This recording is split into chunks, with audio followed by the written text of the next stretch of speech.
¿Les ha tocado saber de algún difunto que alegan que murió de brujería?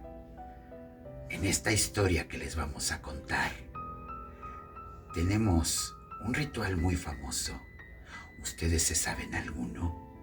Déjenmelo saber mientras vamos a escuchar.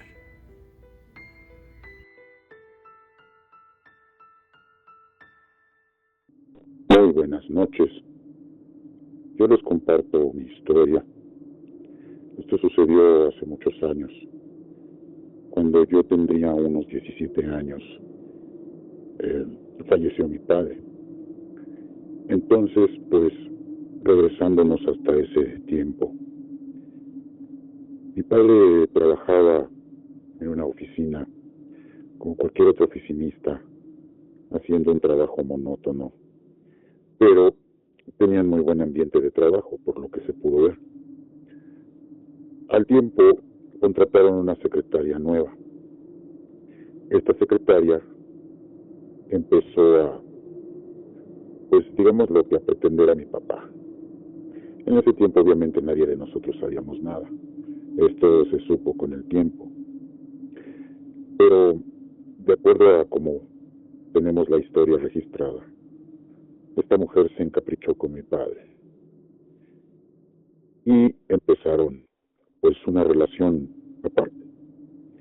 Entonces, mi padre de pronto pues cayó en sus sentidos de que lo que hacía estaba mal, porque se empezó a dar cuenta que la familia, o sea, su casa original, pues estaba decayendo. Él pues gastaba cantidades de dinero en esta señorita, en regalos, en viajes, ropa, incluso me parece que hasta le compró un coche. Pero llegó un momento en que mi padre ya se vio pues muy ahorcado de dinero, ya no podía sostener la casa con solo su trabajo. Entonces mi madre, al verlo así, de preocupado, ella misma buscó un trabajo de medio tiempo. Y pues al estar nosotros ya algo crecidos, pudimos hacernos cargo de valernos por nosotros mismos en la casa, y ella tomó el trabajo de tiempo completo. Entonces pues mi padre no estaba muy contento con esa solución, pero pues no tenía manera de negarse.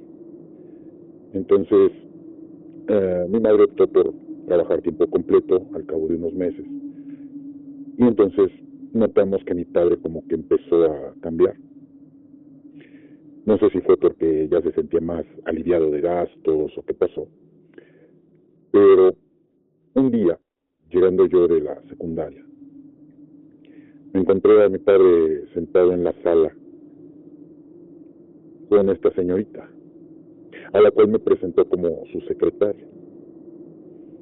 Yo desde que la vi me di cuenta que traía un perfume con el que luego mi padre olía cuando se quitaba el saco, cuando entraba uno a su carro. No lo tomé importante en ese momento, pero a los días lo empecé a sospechar, porque esta señora empezaba ya a llamarlo, a la hora que fuera, ya incluso habiendo salido del trabajo donde se supone que ya nadie tiene por qué buscar a nadie más. Le seguía marcando, él se escondía para hacer llamadas. Para esto estoy hablando de un tiempo en que no existía ni el celular. Entonces, para esconderse a hacer llamadas, pues se iba a una caseta telefónica que estaba en la esquina. Y de rato regresaba y todo normal. Un día estaba la abuela de visita con nosotros en la casa. Fue a recogerme a mí a la secundaria, y ya venía con mi otro hermano, que salía un poco antes de sexto año de primaria. Y de allí nos fuimos todos a la casa, llegamos y estábamos la abuela hizo de comer, nos atendió un momento, estaba feliz de vernos, nos estaba preguntando de la vida, la escuela, las materias, cómo vamos, qué tal el maestro, qué tal la maestra, toda la plática normal de una abuela a sus nietos, consejos, etcétera.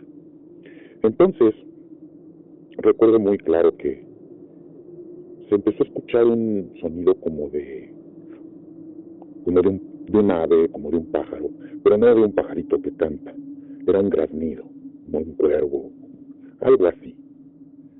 La abuela se quedó seria y quieta y callada durante un momento, y sin decir nada se levantó de la mesa y empezó a recorrer la casa, como si estuviera sonámbula. Yo nunca la había visto de esa manera a mi abuela. Entonces regresó a la mesa, e igual, sin decirnos nada, simplemente siguió tomando su taza de café. Justo en ese momento entró mi padre del trabajo y venía la secretaria. Cuando mi padre vio a la abuela, que por lógica era madre de él, era nuestra abuela paterna, y en cuanto él la vio, inmediatamente pasó a la chica, la presentó como su secretaria, pretendió que le daba unos documentos y la despidió para que se fuera, incluso pagándole un taxi. Sospechoso, pues sí, ya se nos hizo sospechoso, sobre todo a mi abuela. Cuando esta chica se retira, la abuela estaba manejando la conversación con mi padre muy inquisitiva, como preguntándole cosas. Nosotros nos levantamos de la mesa, teníamos tarea y pues teníamos que despedirnos de la abuela y nos fuimos a nuestras habitaciones a seguir nuestros estudios. Entonces, yo escuché un poco de la conversación que se empezó a acalorar con la abuela. Que quién era esa mujer, que por qué traía mujeres a su casa, qué tal que estuviera aquí mi madre y ella quería, que no se buscara problemas. Y poco a poco mi padre también fue alzando la voz y lo normal, ¿no? Que no, esto no es nada, todos piensan mal, todo, la excusa de siempre. Tiempo después, que mi padre ya empezó a ver mucha presión económica, mucha presión en casa, mucha presión, digámoslo, en todas partes, él decidió terminar con esa mujer. Pero no lo hizo directamente como terminar una relación normalmente.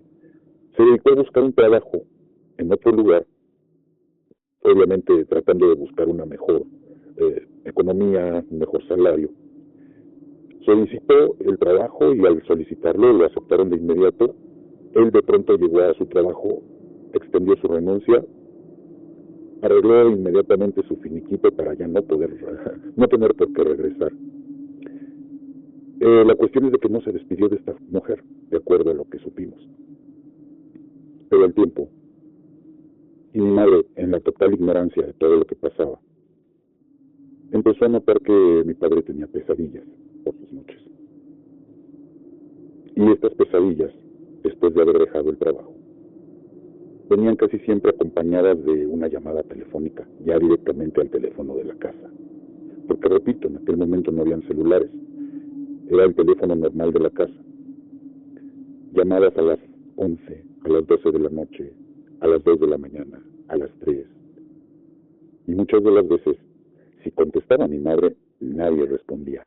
Solo se escuchaba como si alguien respirara pesado. Con el tiempo, mi padre se empezó a ver enfermo. Empezó a decaer de salud, a adelgazar mucho. Estaba en un humor terrible. Y así, decayendo. Mi abuela, pues no era bruja, ni era mucho más, ¿no? Simplemente era una señora que pues sabía cosas de la vida y tradiciones y pues muchas cosas que la edad le dio y la vida, porque también la vida de la abuela pues no fue un jardín de rosas, ¿verdad? Entonces, la abuela empezó a ayudar a mi madre a cuidar a mi padre, a su hijo. Pero incluso ella interviniendo, llevándolo con otros médicos a lugares, incluso recuerdo que visitaron hasta brujos y gente que hacía limpias y todo esto. Entonces fueron a uno de estos lugares y ahí le dijeron a mi abuela que mi padre tenía un daño, pero que ya era un daño muy avanzado, que al parecer pues alguien le había hecho, no digamos que un amarre, sino un tipo de hechizo que si no es esa persona para uno, esa persona no puede ser para nadie. Entonces, pues así la situación. De pronto ya mi padre cae al hospital y en este hospital fallece. Nosotros pues obviamente estábamos desolados. Eh, lo llevamos cuando llegó la funeraria para hacer el velorio en la casa. Llegó el féretro y lo acomodó mi abuela en la sala. Ya para entonces todo estaba escombrado, ya estaba arreglado, con flores, con velas, con todo. Y antes de que llegara cualquiera de las personas que nos iban a acompañar, ella abrió la caja y le destapó la mortaja, le destapó sus pies y con un listón negro lo amarró en los dedos pulgares de los pies y los amarró juntos, como atados los dos pies por este moño negro. Y entonces se acercó el oído del cuerpo de mi padre y le dijo: con este listón te amarro tus pasos para que vayas y te lleves a la persona que te hizo esto. Yo me quedé estupefacto, no sabía yo qué decir, no sabía yo qué pensar, simplemente me sorprendí. Y pues ya, pasó todo, el velatorio, el entierro, el duelo, los rosarios, todo esto. 15 días después de que mi padre falleció, nos enteramos que esta señorita que tenía esta relación extramarital con mi papá se había matado en un carro.